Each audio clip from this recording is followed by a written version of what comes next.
Témoignage de mon baptême. Baptisé le 28 décembre 68. Ensuite, parcours de foi classique, sacrement de l'Eucharistie, profession de foi, confirmation puis mariage. Ma foi n'était pas très vivante et j'allais à la messe sans trop me poser de questions, et peut-être surtout parce que j'aimais bien chanter. Quelques années plus tard, 2 rencontres importantes. L'événement déclencheur sur le sens de mon baptême a été la préparation de celui de mes 2 filles. Mon mari et moi avons eu la chance de rencontrer le père Éric Krupa, jeune prêtre dynamique et enthousiaste. Nous avons eu beaucoup de plaisir à échanger avec lui de notre foi, de ce en quoi nous croyons ou pas.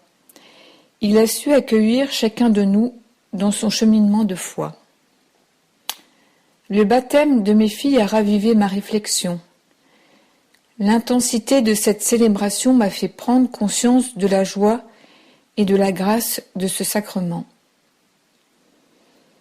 En 2011, nous emménageons à Annemasse, 2e rencontre. Laure, catéchiste, me propose de l'accompagner pour animer le caté pour préparer nos enfants à la communion. Je me lance donc dans l'aventure. Lors des préparations des séances et des rencontres de caté, je comprends l'importance de la rencontre personnelle et communautaire avec le Christ, qui est la source de tout amour. De me savoir aimer par le Christ avec mes faiblesses est le plus important dans ma foi. Cela me pousse à aimer les autres et me donne envie d'avancer et de m'engager davantage.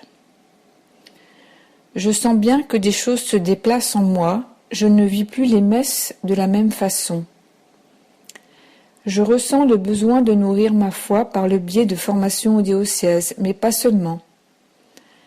Comme la lecture de la parole de Dieu et la prière sont des pratiques pas toujours aisées, je me dis qu'à plusieurs ça sera plus vivant et plus riche.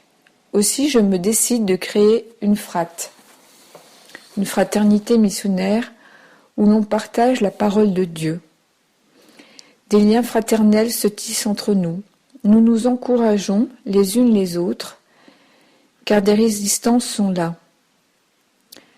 Pour moi, être chrétienne, c'est avec mes frères et sœurs s'efforcer d'entrer toujours davantage dans le désir de Dieu.